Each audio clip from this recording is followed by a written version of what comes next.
We're at the Olympic Basketball Stadium in Munich, Germany. We're here on location of Rollerball, a new motion picture that's produced and directed by Norman Jewison, who is seated next to me, and it stars James Caan.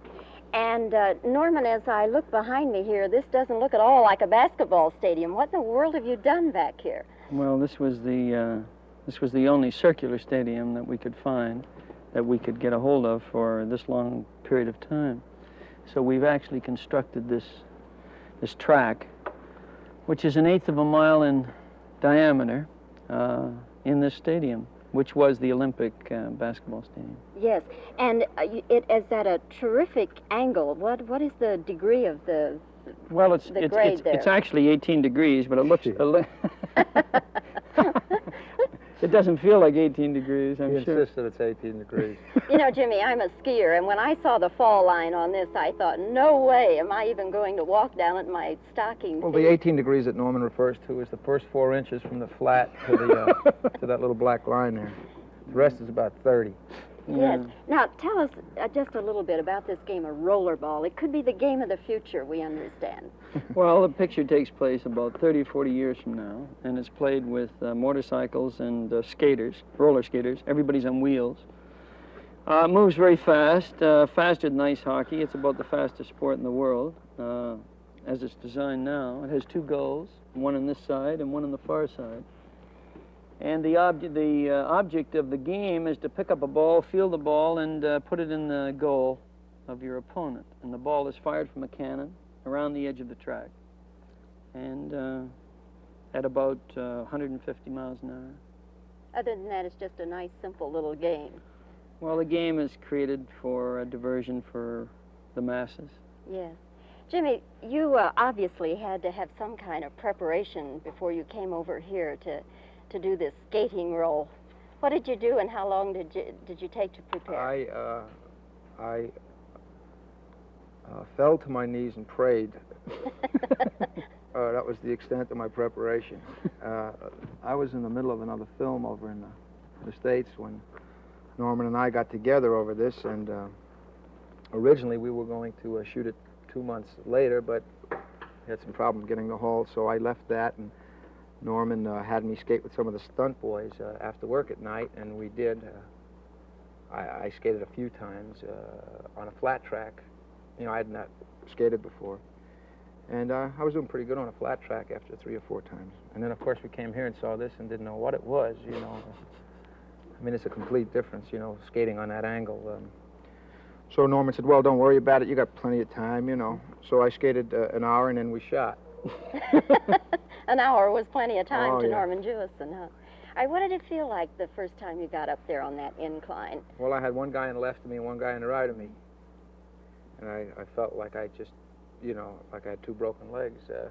But after a while, it's just a question of treating it as if it were flat. You know, you just can't think of the bank. And you've got to use speed. You know, you can't It's better when you get up to speed. Yeah, when you have speed, it's not too terrific a problem. But when you're just standing around, a lot of our fights and stuff take place, you know, in stationary positions. It's pretty tough to that's a real Freudian, the huff, Sam Huff. Yeah. To Huff and keep puff, keep your feet. It's like a little bit like ice hockey in that way. If a fight develops, or like in ice hockey, it's awkward for the players to control themselves, you know. Jimmy, I see some white things here. Is this part of the gear, or are Yeah, those this is part of the bandages? gear, and this is part of a wound. What happened there? Oh, Norman had me doing some stupid things, you know. He was dragging a biker whom he had got a hold of, and he dragged him behind the motorcycle at about 20 miles an hour up the track. And then I thought it'd be interesting to see the point of view of the man he was dragging, which means he had then to drag a cameraman. So he dragged the cameraman and the camera and the batteries and... Yeah, I had a hold of just one wheel, you know. I think it was kind of heavy. I've somehow conned Norman into thinking that I was Superman or something. He keeps telling me he's an animal. Well, Jimmy, I want to tell you now, your team is the Houston team in this film, Rollerball. And I'm a Right. Texan, and I've come all the way here to cheer you on. So you're in a game, you're in some sort of championship game with Tokyo, right? That's the Tokyo game is the semifinals, and the New York game is the finals. Okay. So we're We we're had- You're going to hang cheering you. around for the length of it? We had 2,000 people in here last Saturday cheering on Houston, and so Houston's in the energy city, you see. So. Yes. Now, this film has more to say than just to introduce people to a thrilling new sport that may or may not catch on. Norman, what is the bottom line as far as what Rollerball is trying to say to the world? Well, I think it's a film about the future, and it's making a statement about the threat of corporate society. In our world, there are no countries. There's the control of only of multinational corporations. 6 or 7 corporations control society. Jimmy happens to play for the Houston team, which is an energy city, so it's an energy team, and the color is orange. There's food, there's housing, communication, transportation, luxury, and these are the corporations that control the world, much like they do today. Jimmy, what does it say to you about professional sports, this role you play? Well, I've played a little ball, and I've been rodeoing for a while. But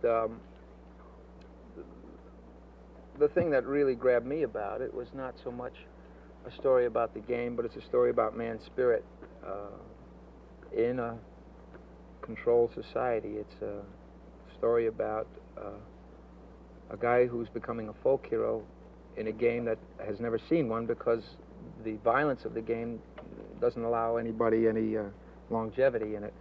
And he somehow has been around for 7 or 8 years and is becoming a folk hero, and folk heroes breed revolution, and therefore the corporate society tries to get rid of him. Mm-hmm. Do you think that it is sounding any kind of a warning to the people who control professional sports today, Jim? The people who control no, I don't know. I don't think we're dealing much with that. We're dealing more with we're dealing with bigger things than that. We're dealing with a corporate world. Which, I think, yeah, and the nature of the sport is gladiatorial. I think the comment is perhaps like Rome when it reached its peak, politically, economically, and artistically. That was when Saturday afternoon in the arena became the most violent. Well, we'll be looking forward to seeing this film, Rollerball, and I thank both of you for talking with us today here in Munich, Germany. Norman Jewison, producer-director of Rollerball, United Artists Film, and James Caan, the star.